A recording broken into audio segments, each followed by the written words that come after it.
Yo, what's good? It's your boy Logic back in here with another video.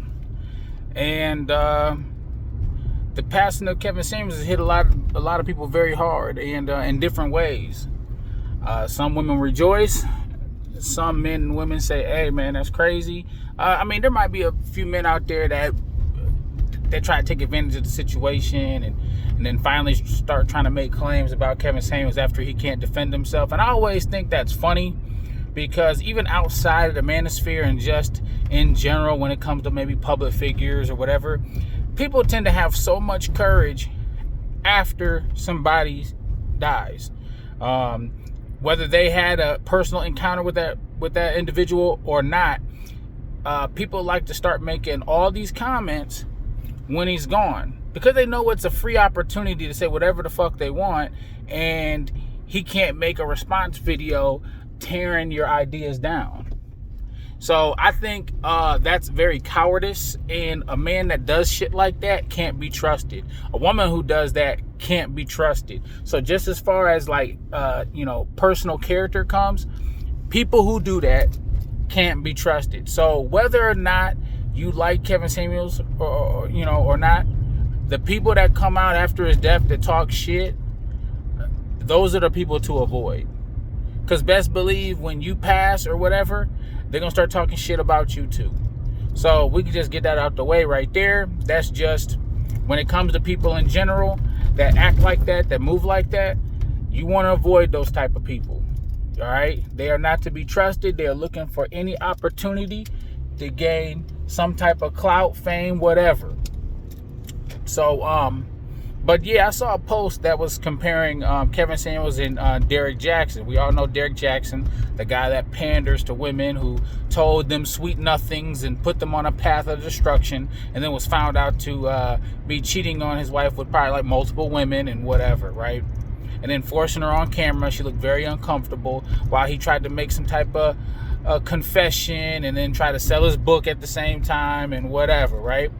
And the parallels are crazy, because Kevin Samuels would tell you the truth while Derrick Jackson would tell you the lie.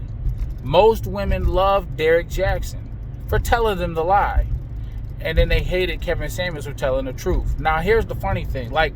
And this is why I wish women could tap into that logical side, because if you were to take everything that Kevin Samuels did, and then whether you applied it to yourself or applied it to maybe somebody you know, to the results they're having out in the dating market, you would see that it would line up.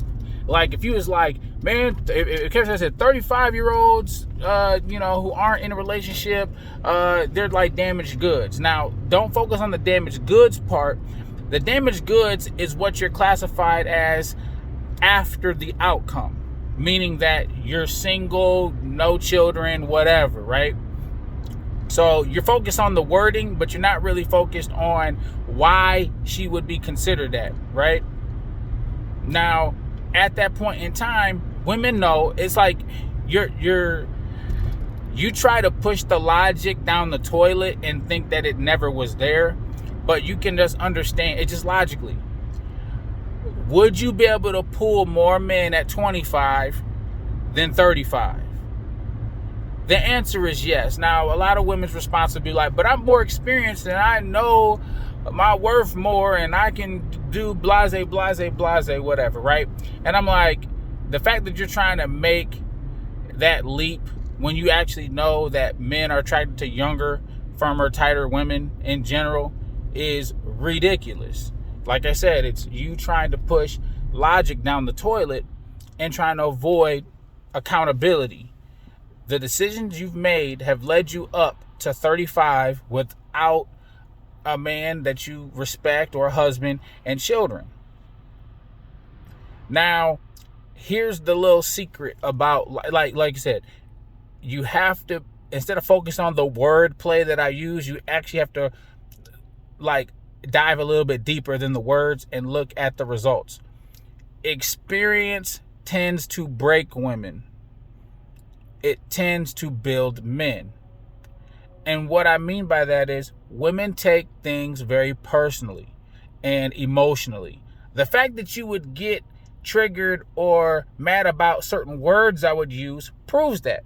We're just talking about a conversation. We're not even talking about going out into the world and interacting with different kinds of personalities and stuff. Look on social media. What do you see most of the time? Women complaining about their lives. Whether men ain't shit, their job ain't shit, whatever the case may be. Right? Women are constantly complaining, trying to rack up the likes and the heart emojis because they're looking for comfort. If this doesn't show you that going out into the world and experiencing all these things doesn't tear down a woman, I don't know what to tell you. Like, what would be your comeback? Men do complain from time to time, but women overwhelmingly complain.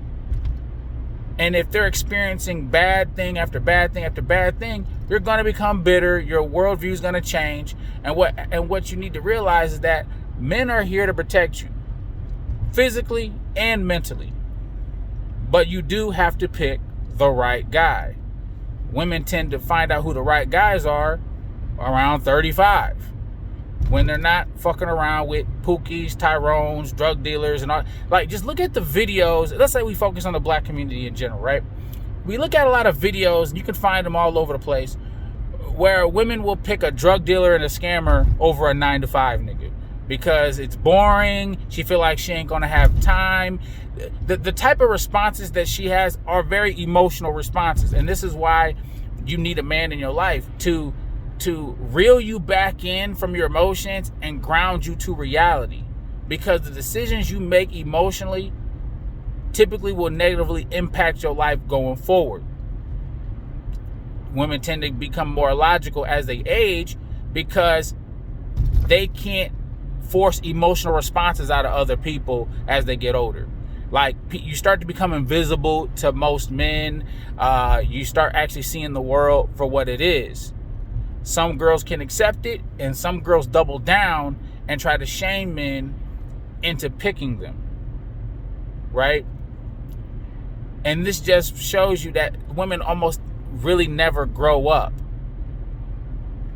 You know, they get older, but their mind kind of stays like they still think they're 21 at 41. You know what I'm saying? They still think they got the same options, or they're better at 41 than 21. Right? And all you have to do is just ask the men what they want.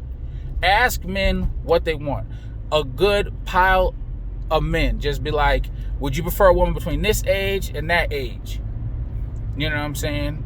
Would you want a girl that's overweight or at this point? Like, all you have to do is ask. Now, here's the thing. It does depend on who you ask, as far as what does he have going for himself, right? Because whether you get the answers you like or not, if you pick a abusive guy, a trashy guy, whatever, if you're ignoring signals and red flags and whatever, and then, you know, you have a bad experience with that guy, his demands are gonna, in the back of your mind, in retrospect, you're gonna think that he wasn't deserving on all that. And then you're gonna start thinking that no man's deserving of all that. And then you're gonna start holding that standard to all men, because of your experiences. And like I said before, experiences tend to break women, build up men. So, but see, back in the past, when typically women stayed around the household. I'm not saying you stay in the house, don't leave, don't go out there from time to time. I think like this: a woman should be able to go out into the world periodically. And I don't mean this literally as a like schedule, but what happens is, if you prioritize home and limit the lot of outside interference you have in your life, you'll tend not to absorb the bad habits and bad experiences that would, you know, tear you down. Right? You'd stay a better fit mother. Because remember, your main job is to be a nurturer and you know, to your kids. If you brought those bad experiences to your kids, it'll translate. It'll go over. It can break your marriage down. It can start warping your kids. I don't know. I mean, like I said, you have to think of it. It sucks because I keep saying logically, and I know that it's like the most hardest concept to grasp. But like I said, maybe I'll make a part 2 to this. But it's your boy Logic. I'll holler at y'all later. Peace.